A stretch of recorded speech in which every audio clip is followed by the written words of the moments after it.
Hello friends, welcome to Annamakaram kitchen friends. நம்ம இன்றைக்கி டிஃப்ரெண்ட்டான ஸ்டைலில் பால் கொழுக்கட்டை ரெசிபி எப்படி செய்யலாம்னு பார்க்கலாங்க. டேஸ்ட் ரொம்பவே நல்லாயிருக்கும். கண்டிப்பாக ட்ரை பண்ணி பாருங்கள். நம்ம இந்த ரெசிபிக்கு மாவு நம்ம உருட்ட வேண்டாம், தேய்க்க வேண்டாம், எதுவுமே செய்ய வேண்டாம். ஈஸியாக இருக்குங்க. கண்டிப்பாக ட்ரை பண்ணி பாருங்கள். டேஸ்ட் ரொம்பவே நல்லாயிருக்கும். வீட்டில் இருக்கிற எல்லாத்துக்கும் ரொம்ப பிடிக்கும். இப்போ வாங்க நம்ம இதை எப்படி செய்கிறதுன்னு பார்க்கலாம். இது செய்கிறதுக்கு ஒரு பாத்திரம் எடுத்துக்கோங்க. அதில் 1 கிளாஸ் அளவுக்கு வெல்லம் சேர்த்துக்கலாம். 3/4 கிளாஸ் அளவுக்கு தண்ணி சேர்த்து இதை கரைச்சி எடுத்துக்கலாங்க. நான் இதில் அளவுகள் பார்த்திங்கன்னா எல்லாத்துக்கும் ஒரே கிளாஸ் அளவு தான் எடுத்திருக்கேன். நீங்களும் வீட்டில் இருக்கிற ஏதாவது ஒரு கிளாஸ் யூஸ் பண்ணி அளந்து எடுத்துக்கோங்க. இப்போ இதை கரைச்சி எடுத்தாச்சுங்க. இது நல்லா ஆறி வரட்டும். வேற ஒரு பாத்திரத்தில் 1 கிளாஸ் அளவுக்கு தண்ணி சேர்த்துக்கோங்க. இது நல்லா கொதிச்சு வர ஆரம்பிக்கட்டும். இப்போ பார்த்திங்கன்னா நான் அதே கிளாஸில் 1/4 கிளாஸ் அளவுக்கு ஜவ்வரிசி எடுத்து ஊற வச்சுருக்கேங்க 1/2 மணி நேரம். இது நல்லா ஊறினதும் அந்த கொதிக்கிற தண்ணியில் நம்ம சேர்த்துடலாம். நான் இன்றைக்கி மாவு ஜவ்வரிசி தான் யூஸ் பண்ணியிருக்கேன். இதை நல்லா வேக வச்சு எடுத்துக்கோங்க. இப்போ இது நம்மளுக்கு நல்லா வெந்து வந்துருச்சு. இப்போ இது இருக்கட்டுங்க. இப்போ ஒரு பவுல் எடுத்துக்கோங்க. அதில் 3/4 கிளாஸ் அளவுக்கு அரிசி மாவு சேர்த்துக்கலாம். இது கூடவே இனிப்புக்காக 1லேருந்து 2 டீஸ்பூன் அளவுக்கு துருவின வெல்லம் சேர்த்துக்கோங்க. இதை நல்லா முதல்ல கலந்து விட்டுறலாம். இப்போ இதை கலந்து விட்டு நம்ம ஜவ்வரிசி வேக வச்ச தண்ணியிலேயே இதை சேர்த்து பிசைஞ்சு எடுத்துக்கலாங்க. உங்களுக்கு இது வேண்டாட்டி நீங்கள் வேறு தண்ணி கொஞ்சமாக சுட வச்சு கூட சேர்த்து பிசைஞ்சு எடுத்துக்கோங்க. இப்போ கொஞ்சம் கொஞ்சமாக சேர்த்து இந்த மாவு நல்லா சாஃப்டாக பிசைஞ்சு எடுத்துக்கலாம். உங்களுக்கு இல்லை அதிகமாக தண்ணி தேவைப்பட்டுச்சு அப்படின்னா நீங்கள் 1/2 கிளாஸ் அளவுக்கு சேர்த்து ஜவ்வரிசி வேக வச்சு எடுத்துக்கோங்க. தண்ணி கொஞ்சம் அதிகமாகவே கிடைக்கும். இப்போ பாருங்கள், நம்ம நல்லா பிசைஞ்சு எடுத்தாச்சு.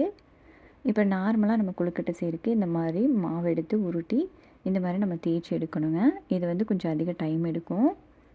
நம்ம ஈஸியாக இன்றைக்கி செய்கிறதுக்கு ஒரு மெத்தட் நம்ம யூஸ் பண்ணலாம். அதுக்கு முன்னாடி இதுலேருந்து கொஞ்சமாக மாவு எடுத்து வச்சுக்கோங்க. இதை நம்ம கரைச்சி சேர்க்கணும். அந்த மெத்தட் என்னென்னு பார்த்திங்கன்னா, நம்ம முறுக்கச்சு தாங்க யூஸ் பண்ண போகிறோம். இந்த மாதிரி இருக்கிற முறுக்கச்சு எடுத்துக்கோங்க. அதில் மாவு சேர்த்துக்கலாம். இப்போ இது இருக்கட்டுங்க.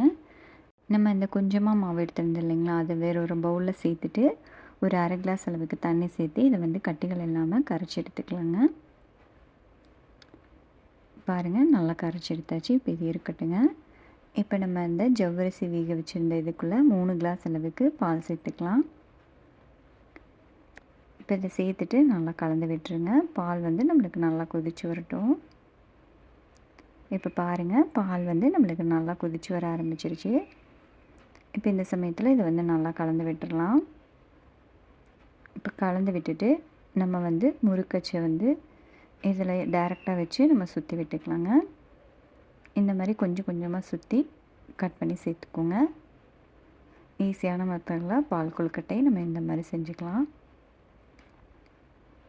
இப்போ இது எல்லாத்தையும் சேர்த்துட்டு உடனே கலந்து விட்டுற வேண்டாங்க. இது அப்படியே இருக்கட்டும்.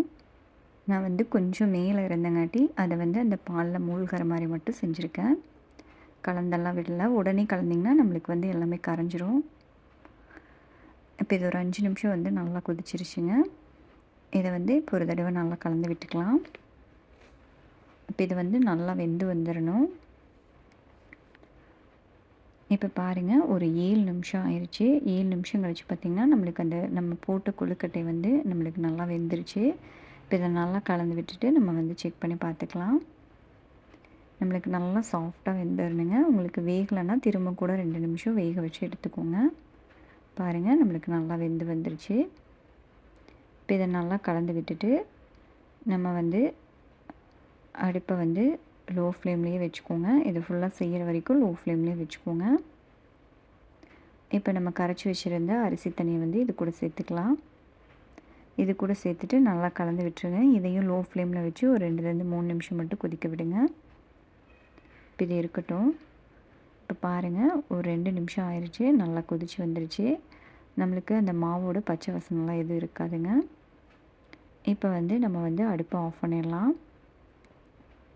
அடுப்பை ஆஃப் பண்ணதுக்கப்புறமா தான் நம்ம வெள்ளை தண்ணி சேர்க்கணும். வெள்ளை தண்ணி சேர்க்குறதுக்கு முன்னாடி அந்த வெள்ளை தண்ணி ஃபுல்லாக ஆறிடணுங்க. சூடு எதுவும் இருக்கக்கூடாது. இப்போ வெள்ளை தண்ணி சேர்த்துட்டு இது கூட வாசனைக்காக 1/2 டீஸ்பூன் அளவுக்கு ஏலக்காய் தூள் சேர்த்துக்கலாம். இப்போ இது எல்லாத்தையும் சேர்த்துட்டு நல்லா கலந்து விட்டுருங்க. இப்போ இதை நல்லா கலந்து விட்டதுக்கப்புறமா திரும்பவும் நம்ம அடுப்புக்கு மாற்றிக்கலாம். இதை லோ ஃப்ளேம்லேயே வச்சு ஒரு 2லேருந்து 3 நிமிஷம் மட்டும் நல்லா கொதிக்க விட்டு எடுத்துக்கோங்க. அதுக்கு மேலே வந்து கொதிக்க விட வேணாம். நல்லா சூடாகி வந்தாவே போதுங்க. ஒரு 2லேருந்து 3 நிமிஷம் மட்டும் வைங்க, அதுக்கு மேலே வைக்க வேணாம். இப்போ இதை நம்ம நல்லா கலந்து விட்டுறலாம்.